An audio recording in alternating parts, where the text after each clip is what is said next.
Well, this is the piece that came off the potting wheel, and the leather belt is here, and I'm just going to try to skim that. It came off all in this one big casting. It looks like it would slide off this, but it's just so hard, and I'm afraid it's going to just crumble if it comes off its support, so I left it on the support.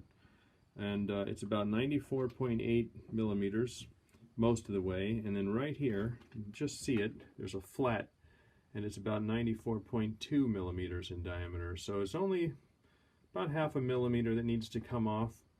And I'm going to just see if I can wear it off with this cutter and just skim straight across there, and see how it goes. It's kind of hard to get it centered.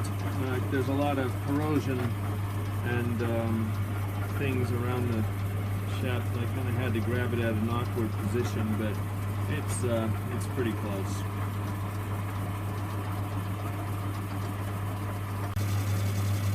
It seems to be cutting pretty well.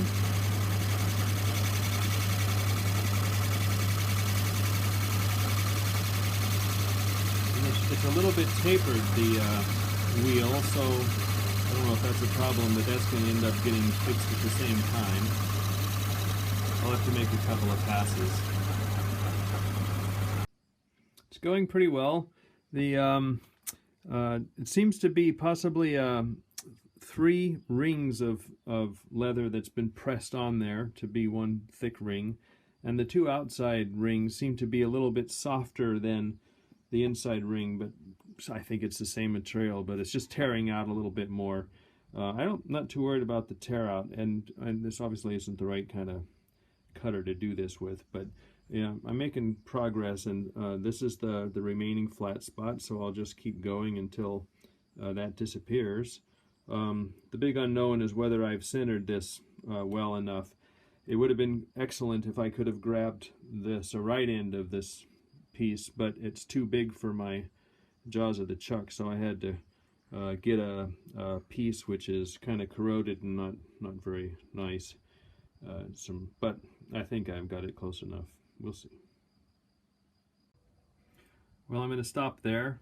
I had to take more off than I thought because of the taper, and it was just difficult to measure in the first place. It's about 92 diameter now, and there's just a hint of the flat left.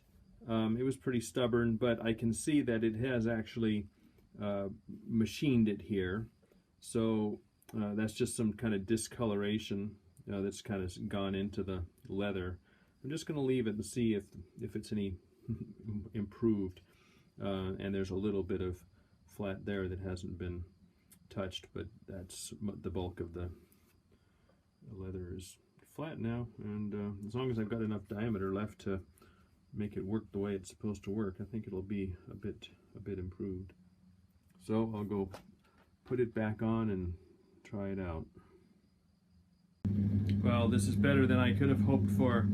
I'm gonna have to find a video of the old machine when it was before it was fixed, to just hear how rough it was and how the knock was so severe. And there's the new wheel. It's got plenty of diameter left, and it's at pretty low speed right now. And before, the problem was you could watch your finger go up and down with each knock, and as far as I can tell, it's absolutely perfect now, and it's so quiet. You know, that knock was not only causing the knocking noise, but also jiggling everything and making the sheet metal ring, and it's just unbelievable. So I would have to say that was a success. I ended up taking almost 2 millimeters off the diameter, and with about 8 or 10 passes, so 0.2 of a millimeter per pass on the lathe, and it's superb, really good. So it lives to have some more pots thrown on it. Here's the wheel working at the highest speed.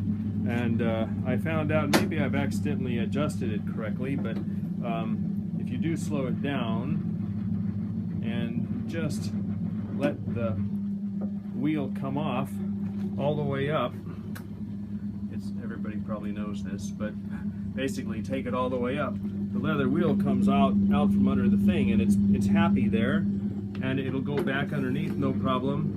But so when we turn it off, we just have to remember to have that wheel out there like that.